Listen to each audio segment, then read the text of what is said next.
What's going on, world? Welcome to another edition of Disciple Principles. This is episode 28. I'm your host, Kevin Jenkins. I'm here with a special guest of mine, Maria Losano. And you guys are so in tune for an informational video. We're really going to break down just the real estate game. And Maria herself, she's a real estate agent with Keller Williams in the Woodlands, Texas area. And me and her actually got a chance to connect with one of my good friends, Keith Marshall, a friend that I've grown up with for a long time. And he's just always emphasized that, this is a person that you want to speak with. She's really going to be up and coming in the real estate game. And I definitely wanted to get her on the show. She also has a background within the airline industry as a flight attendant. So we may get a chance to touch on that as well. But other than that, with that being said, thank you, Maria, for coming on the show. How's it going? Not bad. How are you? Thank you for having me. I'm very excited to be here. Thank you. I'm doing great. I'm glad that you're here. So can you kind of talk on to get things started? How did you exactly find a passion for real estate? How did your journey bring you to where you are now with being a realtor?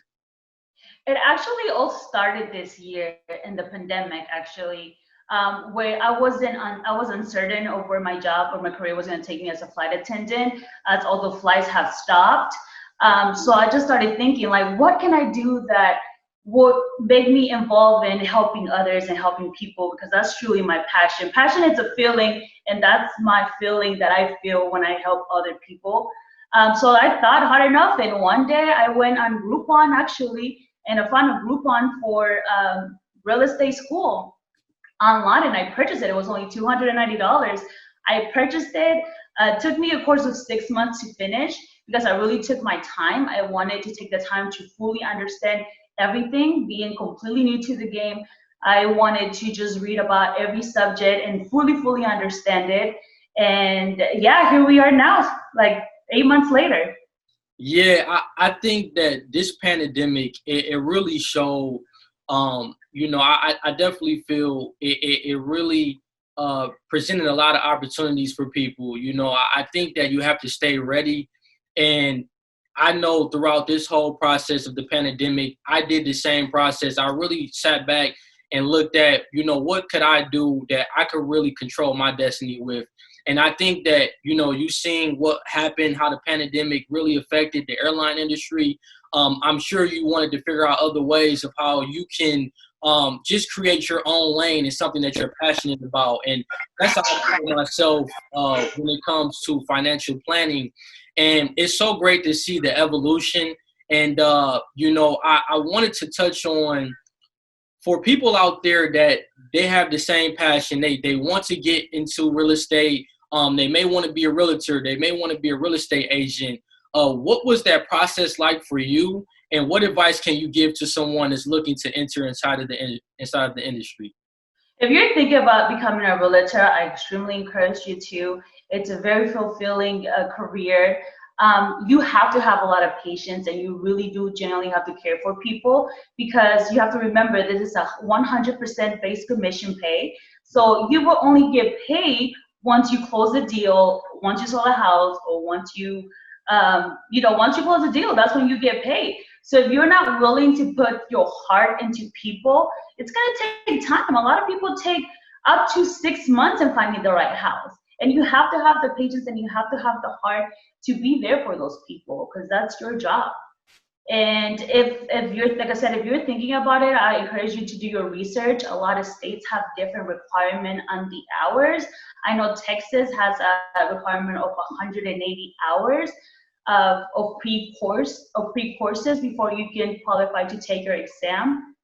And I know Florida has a 63-hour requirement, which is a Yeah, huge difference. it is. So if you're thinking about it, I feel like if you have the passion for helping others, you definitely should go for it. Yeah, I think it's just a great industry to be in. I feel like, real estate is only going to continue to grow and evolve. And I think there's so many vast areas with getting into the industry that I don't think people really realize. Like, you have appraisers, you have inspectors, you can be an investor, there's so many vast areas, and I actually wanted to talk on that point as well. For those that want to look at other ways of getting into the industry other than being a realtor or real estate agent, what have you seen just being in the industry as far as other opportunities that people may not think about? What are some ways that they can really get in the game and really put themselves in the position where they can be in real estate? Like you mentioned, investors is it's a really good field to go in, a good direction to go in. You can actually partner with a real estate agent. You can partner with them. They can give you access as an unlicensed access to the MLS, which is the multi-listing services. And this is only offered for people that are members of the of NARS, which is the National Association of Realtors. And we have as a private database that we have access to. It's pretty much like an inventory of all properties, right? If you team up with a real estate agent, they can give you unlicensed access to that. You can literally just be in there just looking when properties drop and submit your bids for it. And that's a great way to build wealth. I know somebody actually that took out a personal loan, and that's how they bought their first investment property. And now they're on their fourth property. So that's definitely something that you should look at if you are looking to get cash flow or passive income. That's definitely a good way to get involved in it. Or appraisers, if you want to be an appraiser, the appraisers is the people who go out there and look at properties and become with the price. They use different approaches to come with the price, and that's a good way to get involved as well. Yeah, it's so many vast areas. I think, especially one aspect that I've looked at as an investor is buying and holding. I have a lot of friends, they want to be on the wave of buying and flipping, and I definitely want that in my portfolio as well. But I feel like the safest way to kind of get into the game, especially if you're an investor out there, you can buy and hold a property. And we're going to talk on some programs for first-time home buyers. But I know from my research, with an FHA loan, you can put 3.5% down. And let's say you buy a 2 to 4 unit building. You can live in one side and you can rent out all of the other units, and you basically could be living for free and building up passive income and just paying back on the loan that you took out for the property. And after that, everything else is just passive income. So it's so many great ways. And I actually wanted to speak on that as well. I wanted to get your opinion from what you've seen within the industry. What are some programs available for first-time home buyers? Maybe just people that have already have their home and they're looking to maybe refinance. What are some programs that you've seen that people can really have access to being able to build some wealth within real estate? A lot of people do have misconceptions in the buying process. Like, for example, a lot of people think that for some reason 20%, I don't know where they get 20% from, that 20% down payment is required. That is completely a myth. There's so many options out there. You can get a conventional loan for now 3% to 5%. Like you mentioned, FHA for 3.5%. And there's also down payment assistance out there. You can also qualify.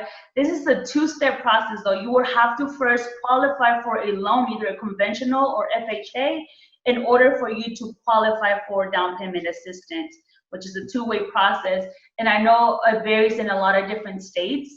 If you talk to your lender, I'm sure they can assess you with the right information of what kind of programs are out there for you. Like I said, there's a lot of different programs that are out there in different states and different counties as well.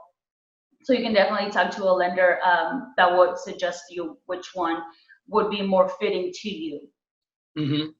Yeah, I totally agree. I think that, you have to do the research, but there are a lot of great programs. And I also, just from doing, research with just learning more about the real estate market, the interest rates right now are so low, and I know there's a lot of families that have properties that I know personally that are even thinking about selling their home because it's way more valuable now because everything going on in the market, it's just worth a lot more.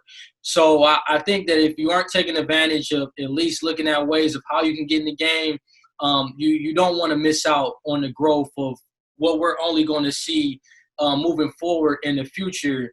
So, you talked about the misconceptions about the 20%. Now, I also wanted to talk on for individuals and families that are looking to purchase their first home or even, multiple properties. What areas do they need to focus on? I hear credit utilization whenever I talk, with a lender, debt to income ratio. But, with you actually being in the trenches, what are you informing your clients whenever you're trying to tell them to get ready? I think a lot of people think that, oh, just because I make $6,000 a month, I'll be able to qualify for a home. That is also a misconception. What they look at is your debt to income ratio. And this doesn't include utilities, it doesn't include rent, it only includes what you borrow from borrowers or from lenders, like for example, your car loan, your student loans, whatever money you have borrowed, that's what they look, and they don't want to see a percentage higher than 43%. So that's something definitely to look at. If you are planning on buying a house, don't go buy a BMW and pay $500, $600 or more every month for your car payment, because that's definitely going to be an instant. You're not going to get approved for a house. So that's something to look at and pay attention. Your debt to income ratio, and also your credit scores. There's three bureaus that they use, and that's Experience, TransUnion, and Equifax. And they always usually just take the middle one. So they'll look at the highest one, they'll look at the lowest one, and they'll go with the middle one. And that's the one that they're usually going to choose and look at. So make sure you are getting your credit score, high, and do the things that you got to do to increase your credit score, because that's something they're definitely going to look at. Yeah, no, I totally agree. I think that, that was one thing I realized when I first started talking with lenders. I always thought that, it was my income and, that was really the only thing in credit that they were going to look at. But when I really took a deeper dive into the debt to income ratio, it really just shows, what money is left over after all of your expenses are taken care of. So kind of like what Maria is saying about not having a BMW, that's going to cause your expenses to be higher. And what the lender is looking at is, if I give you this loan, are you going to have enough money in your income to pay us back? They're looking at it from a risk standpoint. So if you got all of these different luxuries, you're not going to get approved, for a loan. So, I definitely think, this is another aspect that you have to do some self-awareness. You have to be doing some budgeting and seeing where your assets and your liabilities are at, so you can be able to make, a concrete decision on being able to get your first property. Now, I wanted to get your perspective on just the responsibilities and the tasks that are different from like a realtor and a real estate agent. I know from what I've researched, a real estate agent is they pretty much have the responsibility of either listing a home, selling a home. They can help you buy a home. But a realtor, they have, of course, there's way more, I feel, licensing, but they're part of that National Realtor Association. So they're held to a higher standard. Can you kind of break down those differences of what your roles would be when you are listing a home or even trying to sell a home for a client compared to what an actual agent would do? So all it is, a real estate agent, once you take your exam, your national and your state exam, you automatically become a real estate agent because you now are licensed. A realtor, like you said, you have to hold higher standards. We'll go by a code of ethic, and that is just treating the people, the public, your coworkers, and your client with integrity, loyalty, and honesty. And though that's what you're held on, and that's what makes you a realtor.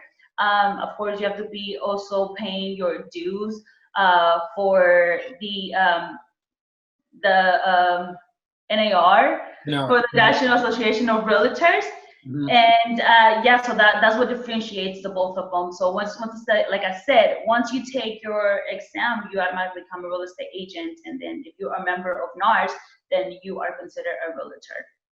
That's great. Yeah, and it's I feel as Me personally, I would want to work with a realtor because not only that you all are held to a higher standard, but you're looking at the best interest of the client. Like you said, with the integrity, the honesty, you're trying to get the best price for the client. You're trying to, whether it's giving them the lowest interest rate, you're going to do the best that you can. I feel like a real estate agent, maybe they're going to look in your best interest, but they're not held to that standard because they're not in that association. So if they're just trying to make money, I just feel like there's not more. I feel like realtors maybe move with more of a purpose than what an agent does. So I definitely think that the realtor route is great that you went down that route because you really made sure you had the licensing in place to be a fiduciary, to really look in the interest of your client.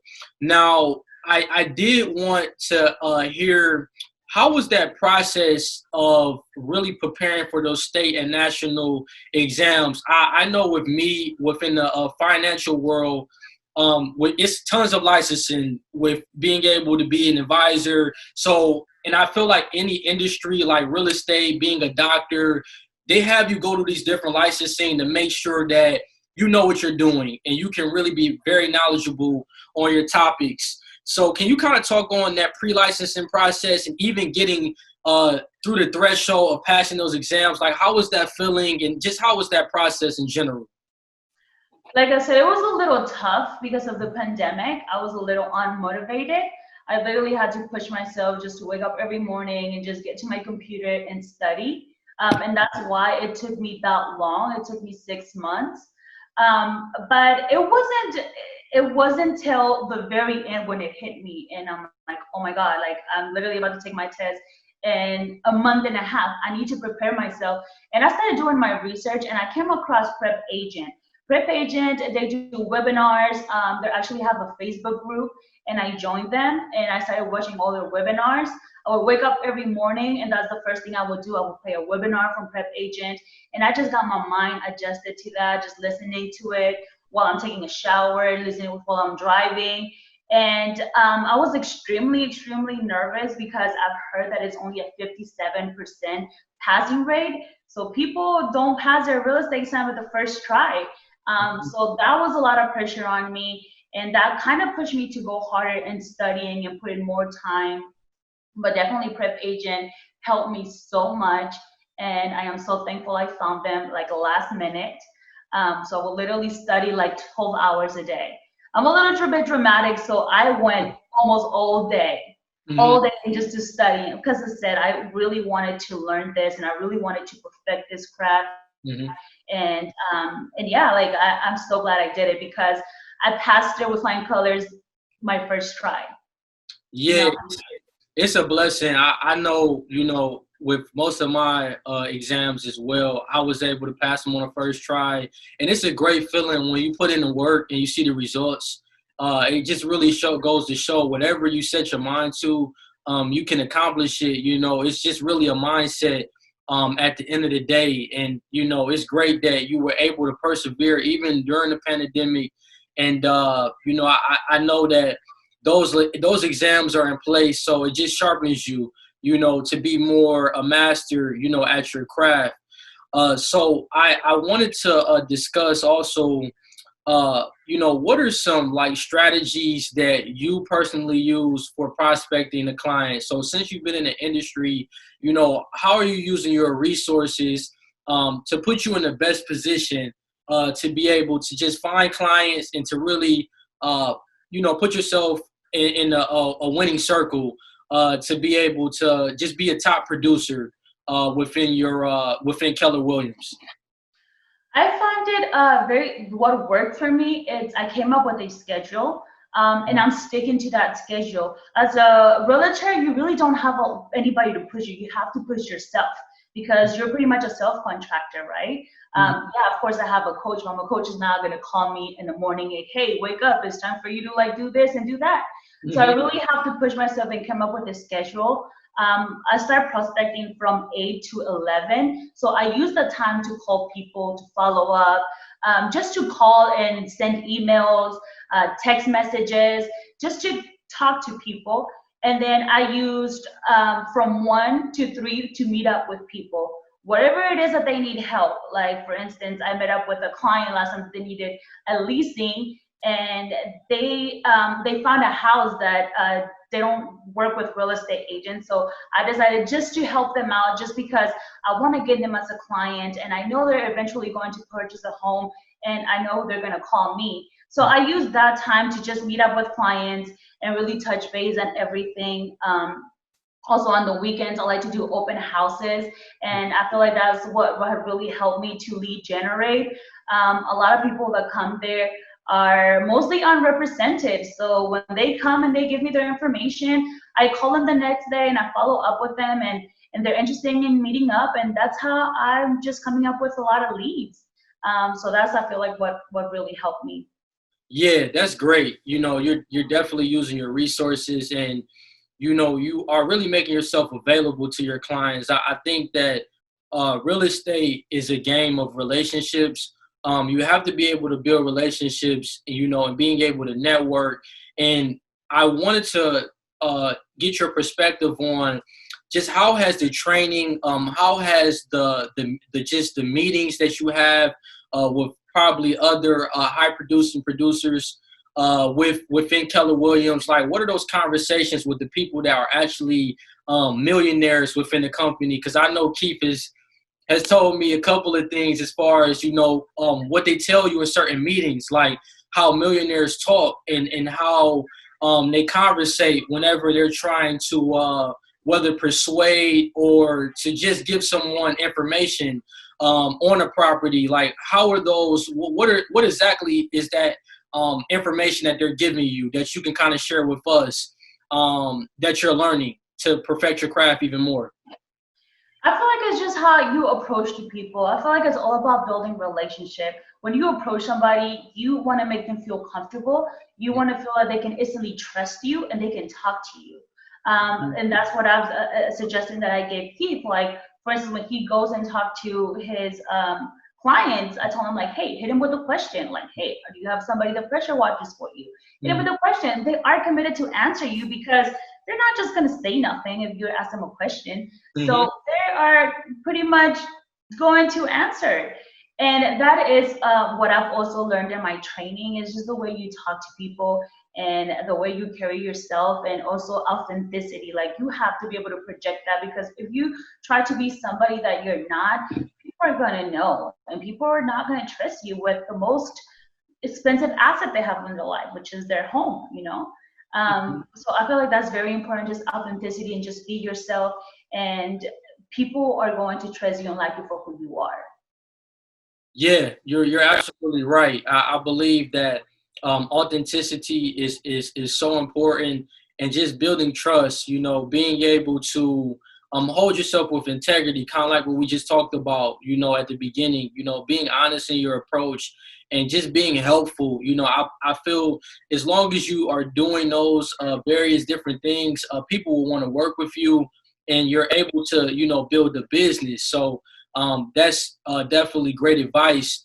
Now, I also wanted to ask you, what are some developments that you are seeing within the real estate industry, whether it's within like just the real estate market, or just within the housing market in general, and also like what are some areas that you are paying attention to within the future?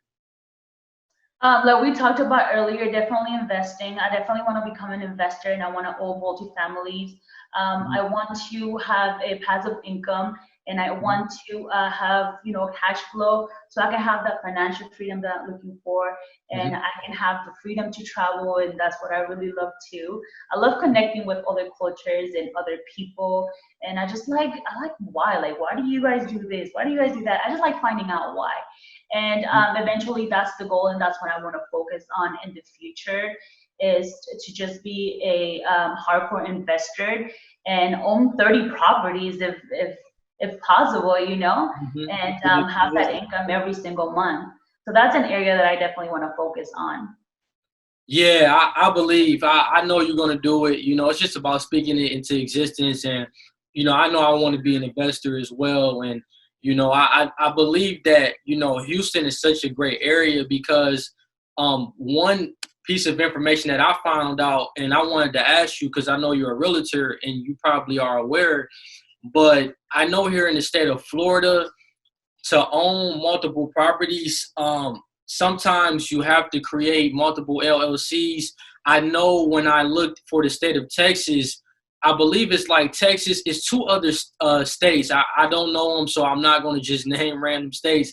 But I know for sure in Texas, they have what's called a series LLC, where let's say you bought multiple properties, they can all go under a series LLC. And Texas is one of the states for that. In Florida, it's a lot more complicated. So that's actually one of the reasons why I eventually want to move to Texas, because I believe that just the real estate investing, whether you're a first time home buyer, you're looking to have passive income, rental properties, the tax shelters that are in place with the LLCs, they really work in your favor. So have you heard of that as far as a series LLC within your world? Like, has anyone mentioned that information to you?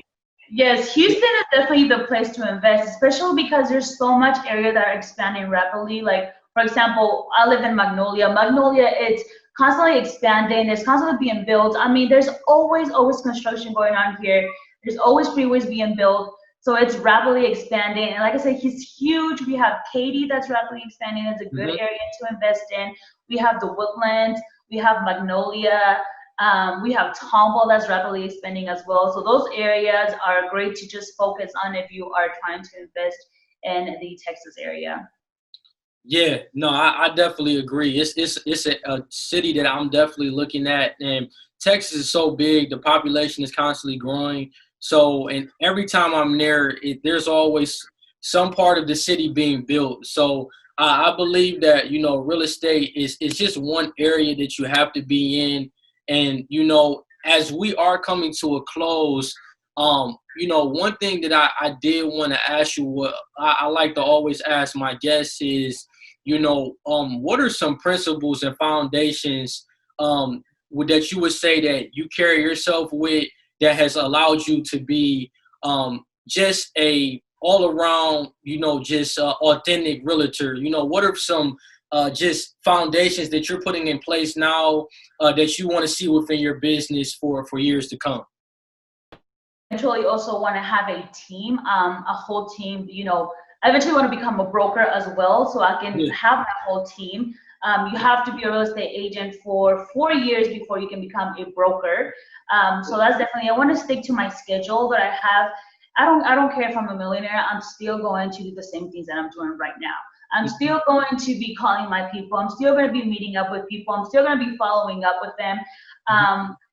And that's just something that I want to stick to.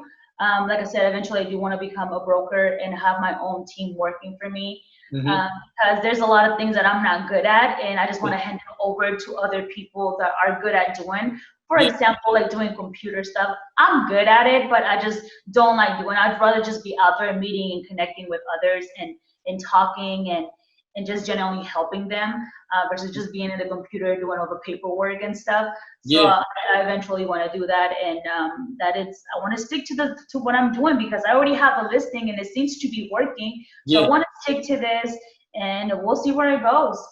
Yeah, no, it's gonna be sky's the limit. I already know. Keep putting your routines in place, and everything is gonna pay off. And that was another aspect too, being a broker. I know, like you said, you have to be a realtor, or a real estate agent for at least 4 years before you can start to build a team and really just being able, I look at being a broker, it allows you to be able to create a system where you can delegate tasks and responsibilities, where you don't necessarily have to you're going to do some things, but you can have agents working under you where they're helping you with this, they're helping you with that, they're helping you whether it's with marketing, finding leads. So it's just a strategic play. I definitely think being a broker is a great lane to be in. So the last thing that I just wanted to ask you is just how can the people connect with you and also reach out to you if they want to learn more about either buying or selling their home? You can follow me on Instagram. It's Maria _the Menace, or you can always text me, call me, email me. My phone number is 832-773-2014. And my email is maria.losano, Losano, @kw.com. And I'll be more than happy to answer all your questions, and I'll be more than happy to connect with you. So yeah, that's how you can reach me. Cool. So definitely everyone reach out to Maria. She's very helpful. She's going to make sure that she walks you through everything and wherever you're at. Whether it's the home buying process, you're looking to sell a home. She's definitely going to put you in the right direction. So definitely reach out to her and learn more about just what she does. As for, insightful principles, I thank you all so much for watching this video. Please continue to like, subscribe, and share. That would be greatly appreciated. And I'm also going to put the link tree in the show notes so you all can have access to just being able to stream this content in other ways. And lastly, if you all could follow my Patreon page where you're able to actually support the channel and just learn more about me, and also have access to just exclusive content for my supporters. And Maria, I want to thank you so much for coming on the show. This was very informational. I appreciate your time. And Thank you for having me. no, I enjoyed it. no problem. It was definitely a great video, a great episode. And want to tell you, thank you all so much for watching another episode of Insightful Principles, and take care.